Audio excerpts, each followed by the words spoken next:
Hello, and welcome to the 51st episode of Rambling Weekly. Glasses are really on. Just because I wanted to for a moment, I'm going to take them off. You'll see in a moment, I'm super sleepy. But also, you get to see this funny gag. The joys of having one ear.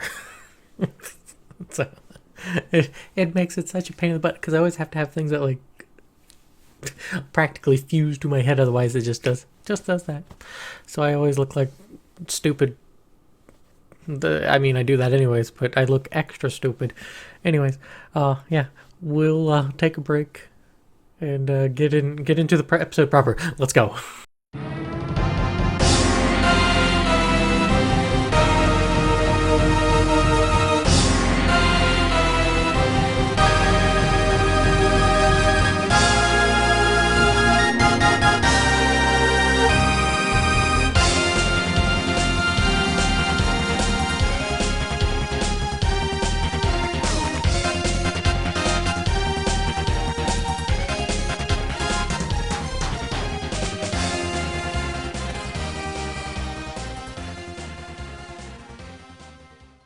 Welcome back.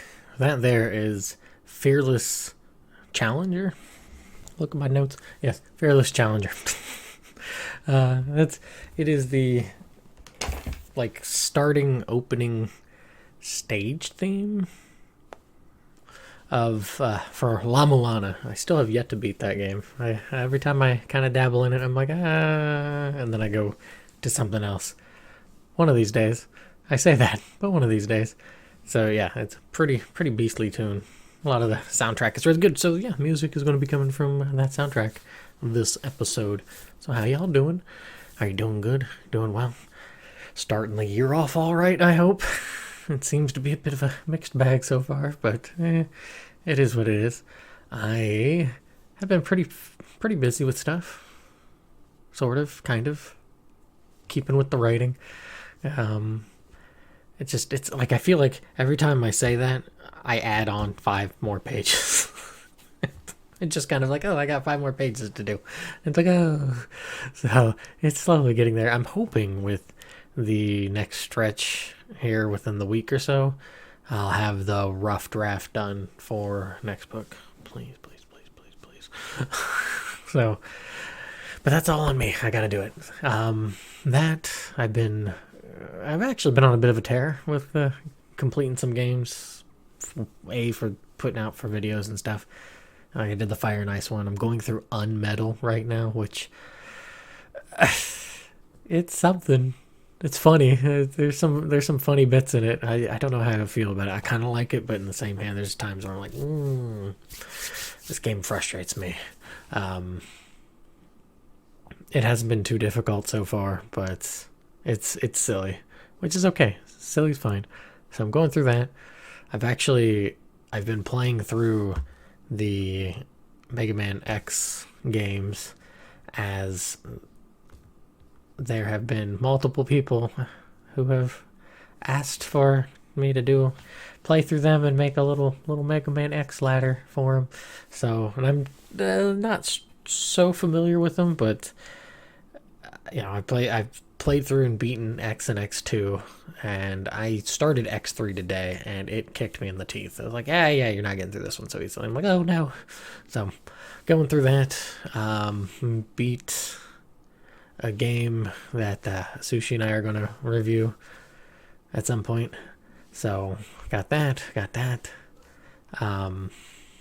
Yeah, been doing a little bit of reading. I've been reading through. I got it a while back, but I read a bit and then I stopped. I got to a point where I just stopped. It's the Deadwood Bible, so it's all about the show Deadwood, but I think it'll also talk about it has little snippets of the historical bits of it, of the actual town, but it's mostly focused on the show and David Milch and people behind the scenes and on the screens. So, to what extent, I don't know on the latter, but at least what I had read so far had been a lot about Milch and his life growing up and everything. It's been about it. It's kind of been a it's kind of gone quick, and I don't know why. Don't know if I like it or not. I think it just kind of happens. You just get to a point where it's just like, oh, you blink and the week's gone. I think part of that's also because I try to keep myself busy. I mean, the writing does take time. Playing snippets of games here and there for reviews and whatnot does take some time.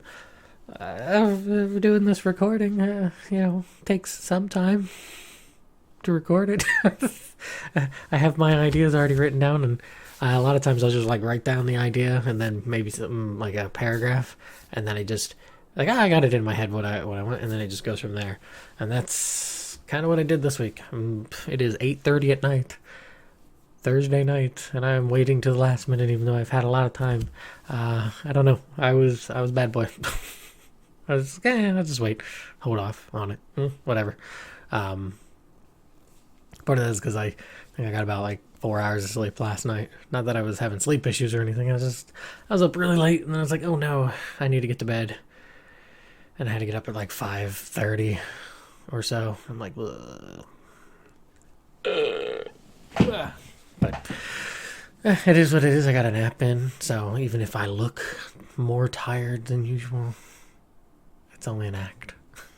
All this is an act. Well, no, not all of this, but the sleepiness. The sleepiness is an act. Yeah, that. I got to do some cleaning. Like I tore up the place looking for something. Not like it's, hoarder terror. Like part of you can see over there's the slime patch. I'm that apathetically lazy that I'm just like, I'm just gonna not wear the hat. I'm okay. It's over there. But no, I actually pulled out the PS3 and different cords and everything, and PS3 still works, but the controller for it does not. So I'm kind of gotta think, because because Sushi and I are kind of going back and forth on different things, whether that's so we've gone through the Bond stuff, and those are coming out as they're coming out, and that, and then other media, game shows and whatnot. Probably going to throw in a book at some point. I know he's going to hear this at some point, and he's going to be like, wait, we didn't even talk about this. But I think that'd be kind of interesting to do a book at some point. But maybe not. Maybe he's like, stop, please, I don't have time for this. But I'm putting him on the spot. Yeah, so it's I was like, maybe we'll do this game, and then I tested it out, and I'm like, oh, it's kind of hard when controller doesn't work. So got to figure out what I want to do with that, because I don't feel like buying a new one at the moment. I'm still jaded after seeing prices online of what Fire and Ice is going for. It's ridiculous. It's so stupid. In one hand, I kind of get it, and then the other hand, I'm just like, no, stop. Yeah, so I have to think on that. I probably should hook up and test the other stuff. I haven't plugged in my Wii in years, so it's been probably about 5 years. No, three, probably 3, close to 3 years. I have not plugged in the Wii, so I should probably see if that works. Because if not, I'm gonna have a really hard time trying to figure out how I'm gonna play any of the Ike Fire Emblem games, because I really like those games, and I am not about to shell out stupid money to play them on a US Wii. No, absolutely not. Anything else going on?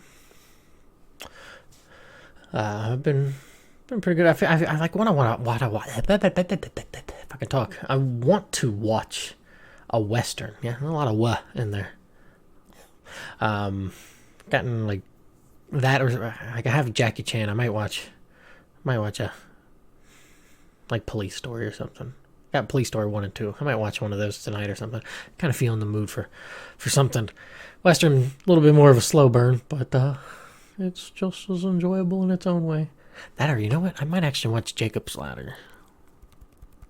get the spooky. Anyways, that's really go what I got. So, yeah. I didn't really even mention the topic now that I think about it. We'll get into that in the topic section. The title kind of gives it sort of away, but it doesn't. Leaves it a little bit of a mystery. The mystique. Woo. Anyways, yeah, take a break and then we'll go right into the topic that I will probably kerfluffle, fluffernutter, I don't know, something. Pleh. Anyways, take a break and be back.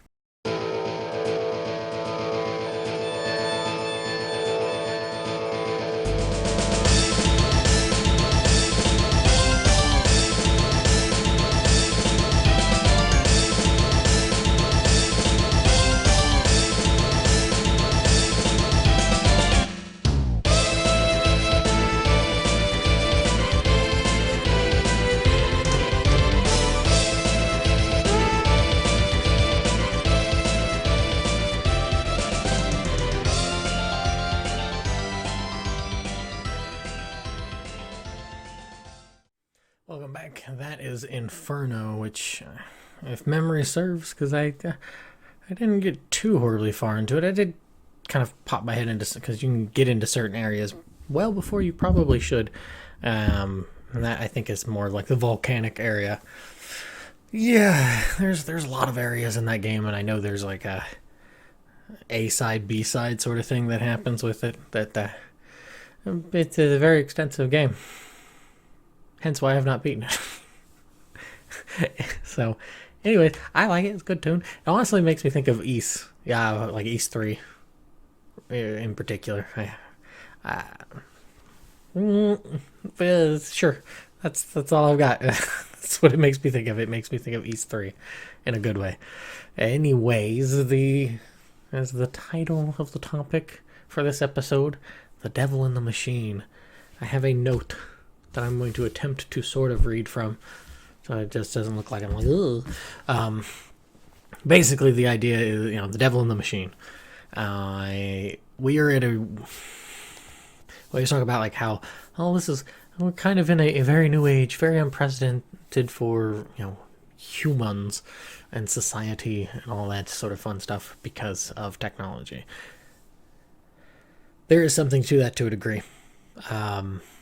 However, I always feel that a lot of times it feels like people are too quick to wash away the human element. It's like, they're silly humans. They don't mean anything because of technology, blah.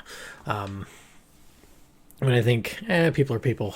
They will find new and exciting ways to make things exciting.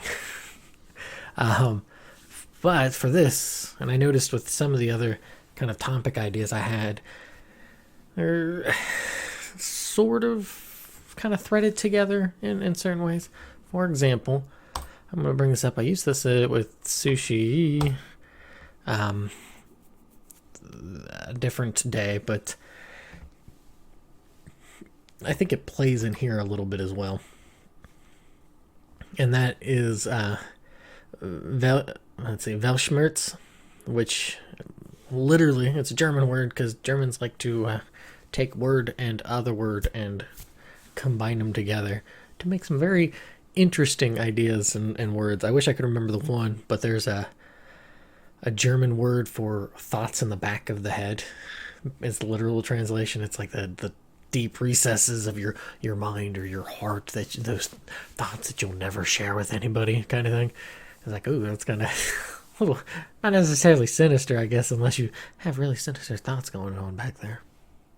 But Weltschmerz means, and I'm probably butchering that, sorry, didn't study German, I apologize, but it literally means world pain, and to get a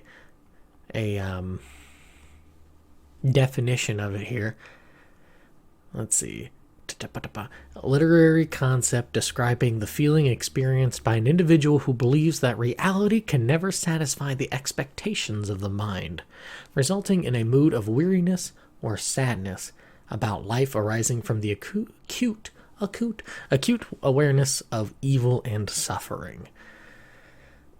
How does this work with your topic, Taylor? Gee, by golly, gee. have you seen how tired people seem? It seems I noticed even like with not necessarily all of the young crowd will say, but at least there's certain pockets, certain veins of and avenues of people who have the same sort of just malaise about them, even if they're really young as well. There's just this, oh, I'm so tired. Like the whole world's on them. And I wonder, in my brain, that hasn't leaked out of my head yet, that if that isn't because there is the technology aspect, but technology is like a tool in that, if you have a shovel doesn't do anything unless it is being like in use. Kind of similar, like technology, if it is not being engaged, it's just kind of there. And then if you're not even using it, is it there? Tree fall in the woods doesn't even make sound, kind of thing. What I'm getting at is that we are at this weird moment in time where millennials, and to a degree the like what they're millennials, and especially millennials, but Generation Z or whatever, the Zoomers, where they have, particularly the millennials, they have aged. They are old folk. And this is all on display because how baked into culture and society internet had become 20 years ago. It is something that even people who are, like 24, 23, maybe it's a little young for it, but, even mid to late 20s, 27, 26 or so, they've been around the internet and they've grown with it. Millennials kind of took hold of when the internet really became a social gathering place beyond just the dark, seedy AOL chat lines and all that sort of stuff.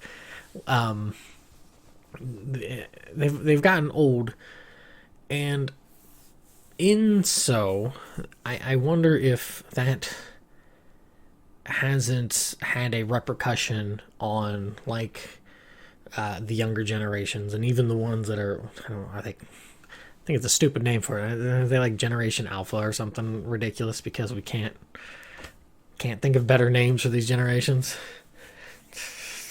I don't know.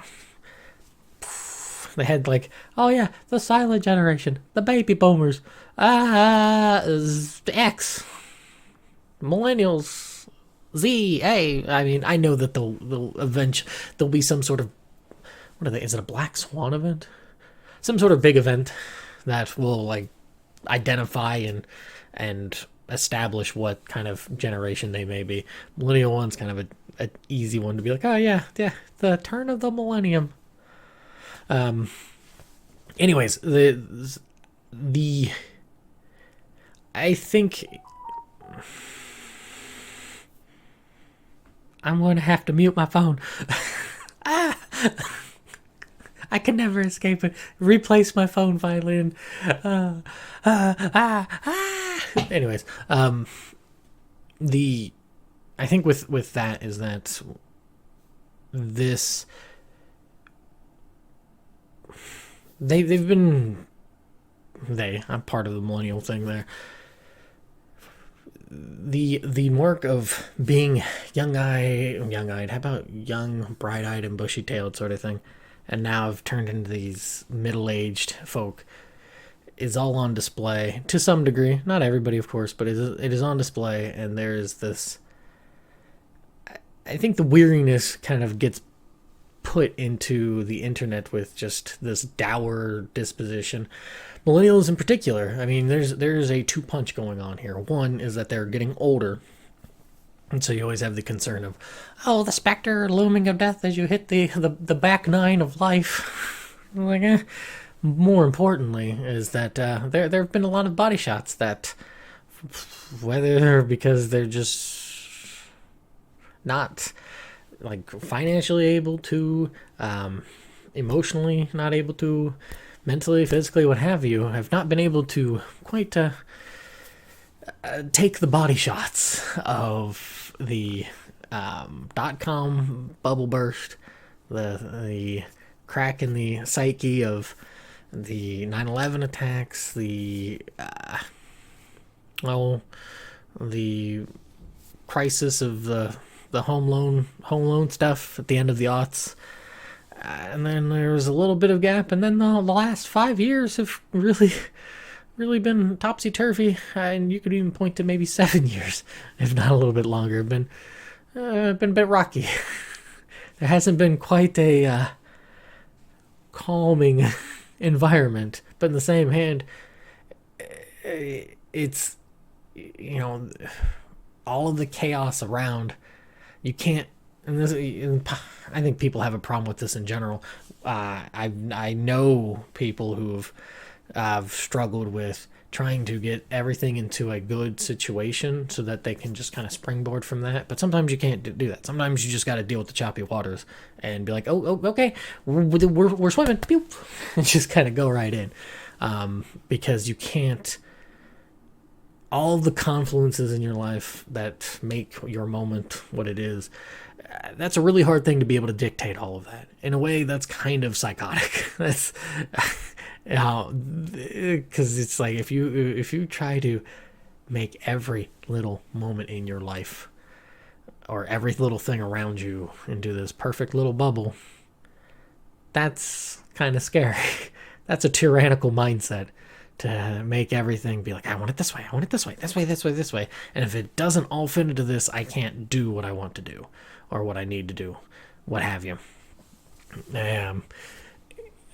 But those two punches have, I think, baked in this weariness, this Weltschmerz.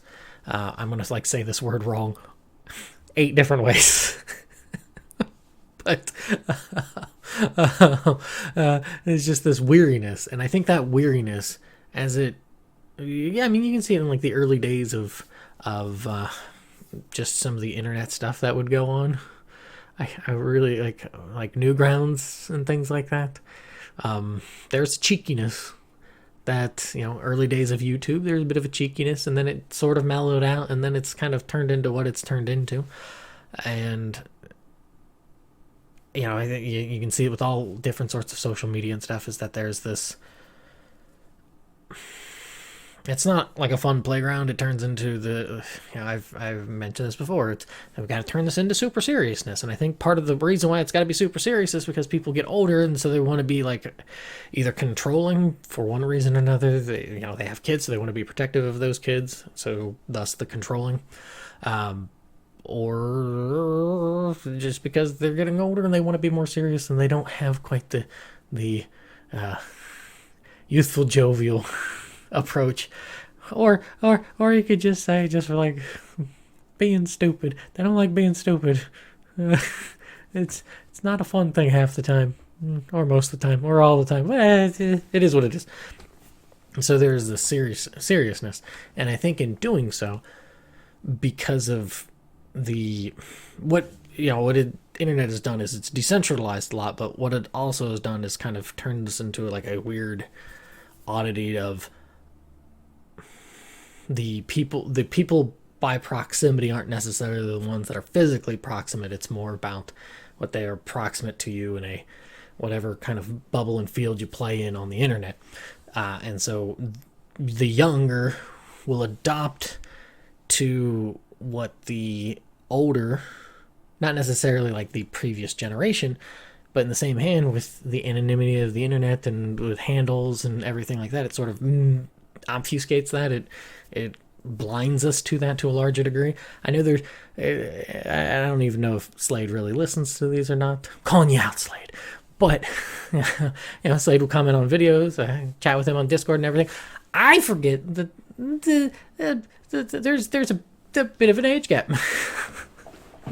It's kind of weird. You just don't. I don't think about that.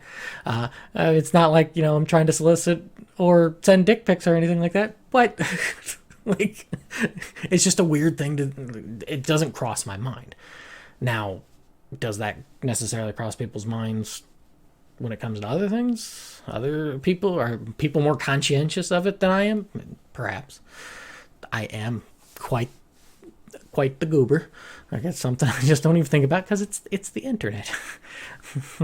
But the so what I'm getting at with that is that there's not this rebellious generation, or like there is with the parent sort of thing, but the people that they adopt from, that they can be of varying age and attitudes. But if they're kind of in this attitude with people that they seek out and the clubs of which they want to join in, the online clubs, they're not. They're going to adopt this sort of weariness, this sort of aged, the old soul gets tossed around a lot, but I think it's more so in the sense of people being very mellow and very kind of like calm and everything like that. Maybe there's a weariness to it, like a melancholy.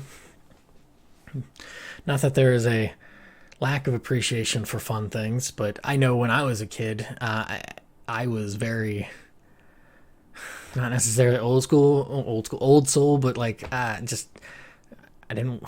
I always thought, why are you doing these dumb things, you stupid kids? Even though I'm a stupid kid too.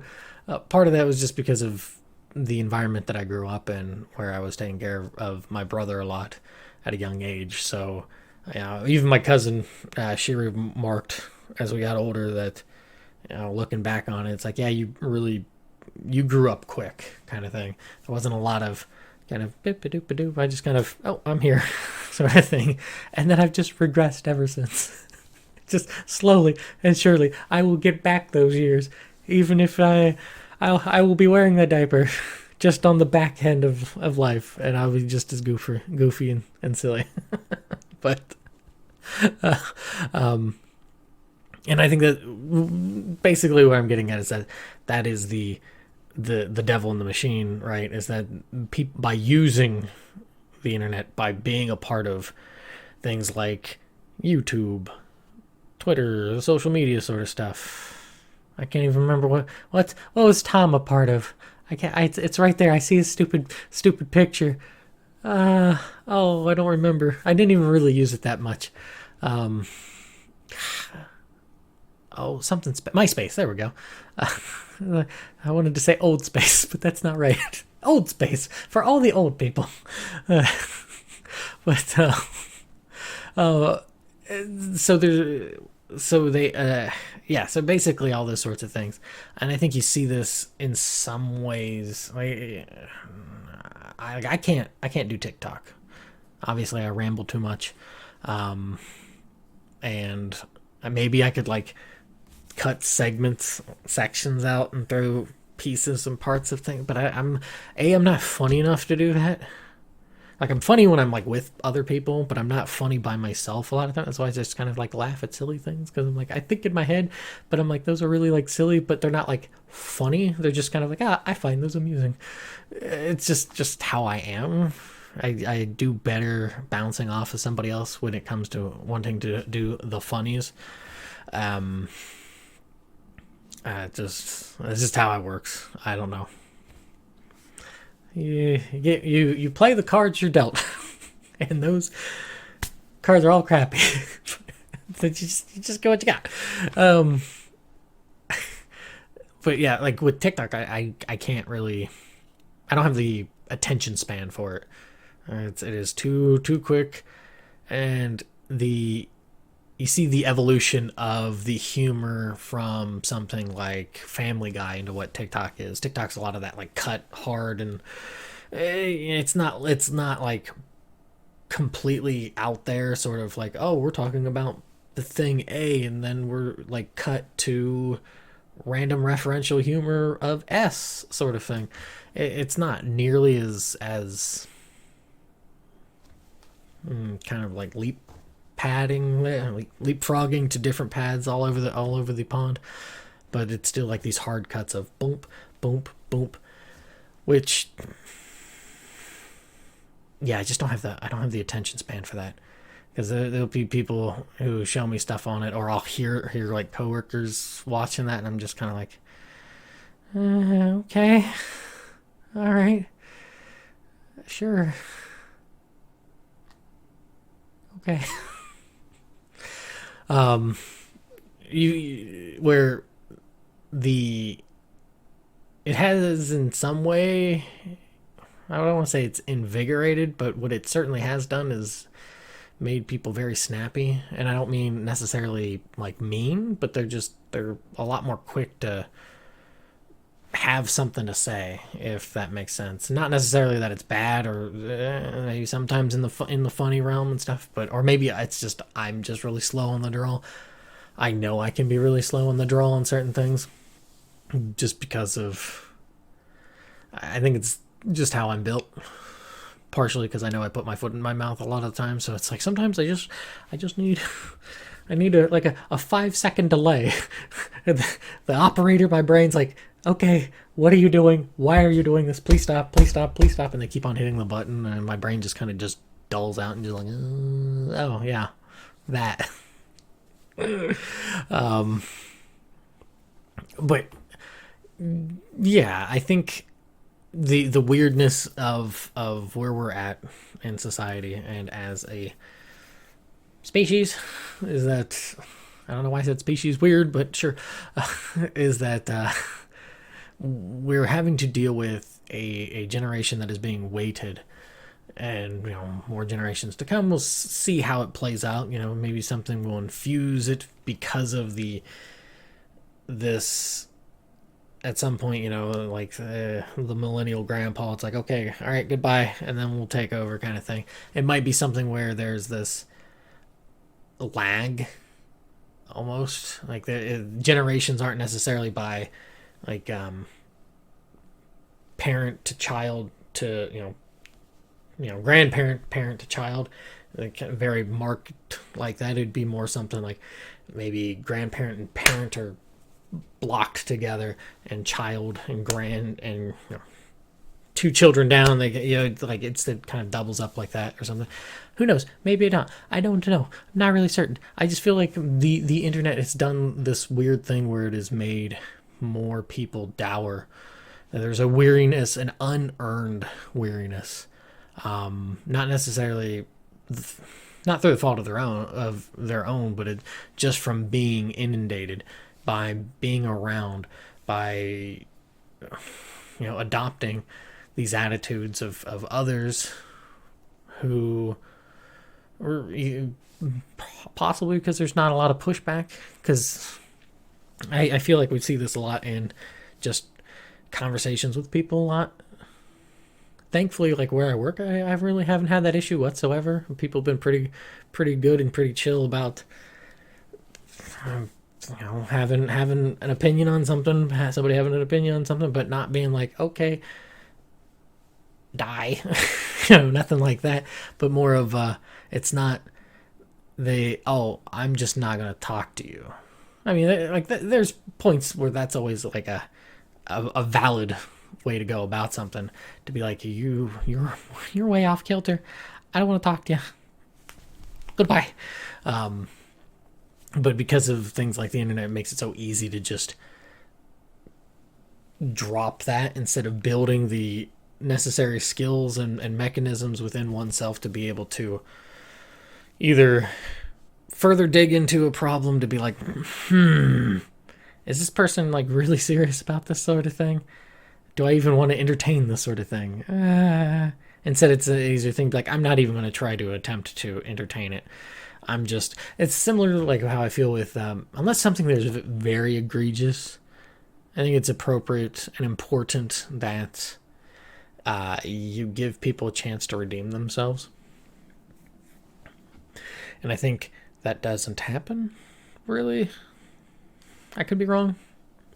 Or it's less that they give them the chance to redeem themselves by presenting opportunities, and instead they skip all those opportunities and go back to the same sort of dynamics and relationships that they had before with that person, thus they just kind of fall in the same cycle instead of either helping identify, okay, yeah, this person didn't goof this once. This is just how they are. Am I willing to accept that? No. Okay. That sort of thing. I don't know. The internet is certainly kind of like money. It is exacerbated and enhanced people's problems, or I wouldn't even say the good qualities, because kind of doesn't seem like it. It seems like we've hit a point where it's because, and I think like with like AI and stuff like that, you see the AI art and everything. And I know David, who was on an episode way back when, and we were actually talking about it the other day about AI and art and stuff. And I think one of the last refuge. I think that's the right way to say it, for humanity, in a way to attempt to validate their worth, is through spontaneity. And I think that's why people lean so heavily into the spontaneous. I think, and that's why things like AI, when it gets into this, like AI in artwork, like you see what's come out, and there's this kind of weird, ephemeral, or ethereal. There we go. That's the word. It's just this kind of ghostliness to the details and stuff, which is kind of an interesting look at it. It's almost like you're trying to remember something, and then just the fog of time is really just kind of covering it up and just blocking a lot of the details. And that's what a lot of those AI artwork pieces are kind of at. Anyways, I think that's, people are slowly receding into this. I think of like Wikipedia and stuff like that. I had to check it because I couldn't remember Weltschmerz, and I probably once again botched the word. But partially also because I wanted to make sure I got it correct, but also, why can't I just make sure I have it correct already in my head instead of... Anyways, what I'm getting at with that is that it's like, Al, we are not valuing a retention of information. We don't care. Especially, I remember schooling and stuff, where people would be like, just Google it, whatever. It's just Wikipedia. It's on the internet. You don't need to remember that. Who cares, sort of thing. And that's also a concern with AI and everything. And I think that's why spontaneity has risen to where it has, as this sort of value of a person, which is a very poor... I think it's important. Like, I think there's something to spontaneity in a relationship with people, whether they're friendships or dating or family or what have you. There's a nice spark to it. But I think if you're always having to spark something, I think you're frying the wire at that point. Like, and I think that's what you kind of see. People get fried out because they're constantly trying to spark it again and again and again. And I think that's much like anything. You can only hit like a certain point of where spontaneity can go no further. But maybe because it is such a just all over the place sort of thing, it is very easy to be able to mask that until it is too late, sort of thing. So I think that's the problem we've really gotten going here, is this an aged population having to come to grips with being older and also being more serious, and that seriousness being injected into the internet and into interactions and everything, and then a younger generation seeing this, adopting a lot of it, but not necessarily rebelling against it in certain ways. I mean, there's certain, like, kind of because of decentralization of the internet, it can it almost like holding a ball of lightning or something. You don't have. It's not like you have like you can't like just airtight seal it sort of thing. There's little tiny gaps and stuff, so it just sort of like shoots out almost like a quasar or something without any sort of regularity to it and not spinning. I don't know where my imagery. I don't know what I'm doing. I'm just saying things. Light, pew pew. But what am I doing? Recapping, but yeah, so it because of that, it shoots out. It doesn't have enough stay power, or if it does, with like spontaneity,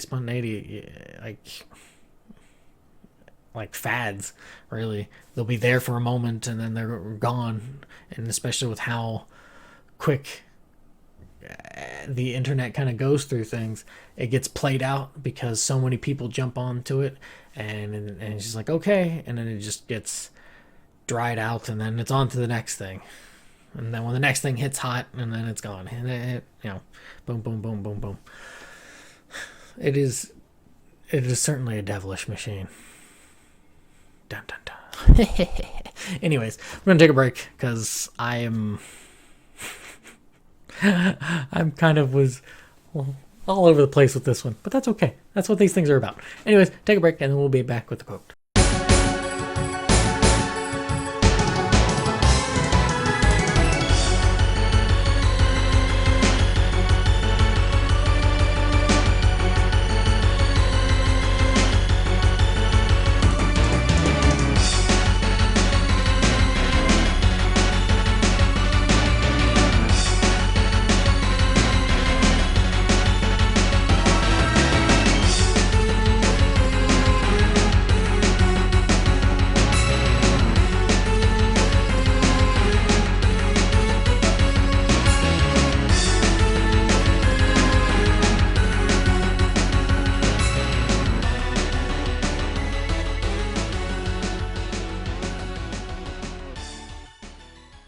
Welcome back. That song there is Giant's Cry. I want to say that's one of the latter areas in the game. Don't know. I really like the tune. I had the soundtrack off of Steam that I've had for ages, and I was like, oh, I really like that one. So, throw it in there. Anyways, the quote for this episode, I'm going to pull from the Machiavelli there, though I don't know why I said it like that. So the Niccolo Machiavelli. Where is it at? Where did I have it? Here we go. And that quote is, all courses of action are risky, so prudence is not in avoiding danger, it's impossible, but calculating risk and acting decisively. Make mistakes of ambition and not mistakes of sloth. Develop the strength to do bold things, not the strength to suffer. And I don't know if this is just something that I've gotten a better grasp on as I've gotten older, or maybe just like how the grooves of my decisions have put me into this sort of mindset, this mentality on things, is that there are a lot of things here, like with Machiavelli, that are like a bit psychopathic. Of, hey, don't do a little bit of damage. If you're gonna treat some, if you're gonna harm somebody, make sure to do it to a point where they won't get back at you by either burying them or a little psychopathic, but I think that there is, it's a tough world out there, right? Like, and people are backstabbing one another and stuff. It's where it's like, oh, it's better to be loved by fear than by love or whatever. I can kind of see it. Like, I get where he's going with it and stuff. Is it unfortunate? Yeah, certainly. That's a very sad place to be on it. But also, if you're in the ruler's chair, that's kind of, you gotta be tough. But with this quote, I am much more in that mind. I like to prod people on, hey, what kind of dreams do you have? What are you going to go for? And that sort of thing. To so that I can know, and maybe this is not necessarily in the sense of like, oh, I've learned secrets, but more of, okay, this is something that they want to go for, or like at least openly express, this is something that like I have an idea for, or like a dream or a goal. How can I, in whatever minor or major capacity I am in your life, kind of thing, how can I help get you to that? Like, and I think the part of the problem is that a lot of times we have this mentality of, oh, we'll just suffer through the slings and arrows. We'll suffer through it. And that's more of a reactive mentality. And I'm not the biggest fan of that. I'm much more in the be proactive. Certainly, the slings and arrows are still going to be, you will still suffer through them. But if you're more proactive, it's a lot harder to hit you than it is to just kind of be like, oh, well, I'm stuck in this lane. They'll know to get you. And if you're bouncing around, you might take a really bad hit, but it maybe you won't. And that's where I'm at. I have it's there's a courageousness of having the. It is not a decision to have a dream, because we all have dreams, even if a lot of times they do get crushed. There's sadness involved, but it is more of the dream is just kind of the base state, right? It's the courage then to try to take something like a dream and to mold it into like reality. And mind you, those two things don't necessarily, it's not a one for one. There's a lot of mess in between. And then you kind of like a kid who has a macaroni piece of artwork that they show their parents. They're like, oh, that's nice, kid. Hang it on the fridge. Oh, it's so lovely. Isn't that wonderful, dear? That's life. That's life telling you, oh, isn't that wonderful, dear? But at least you tried, and you just kind of keep on pressing with it, and you keep on trying, but not necessarily trying in the sense of just trying to get through the day, but trying to push towards those goals. And certainly there's going to be some days where you don't really make any progress, but that's a bad habit to go into. Then there's always that if you're not moving, you're kind of receding back. It's like if you're not trying to swim against the tide will roll you back out into the ocean, and then you're like, oh no, I wanted to get to the beach. Yeah. So anyways, that's all I got. Thank you for watching, listening, all that sort of fun jazz. Definitely let me know what you think of whatever it was I was talking about, or the quote. Maybe you have concerns that I decided to go with Machiavelli this time around. I don't know. Anyways, enjoy your day, weekend, weeknight, everything else in between, and all that sort of fun jazz. The outro for this one is The Boss. Not any sort of wink or nod to Metal Gear Solid 3, of course. It's just The Boss. The Boss. Hey, Boss. I enjoy the theme. I'm not going to say too much because it kind of gets into really some heavy spoiler territory on it. I'm gonna keep hush hush. I'm not gonna say it. Anyways, good tune. That's it. See you around. Thanks for listening, all that sort of fun stuff, and I'll catch you next week. Bye.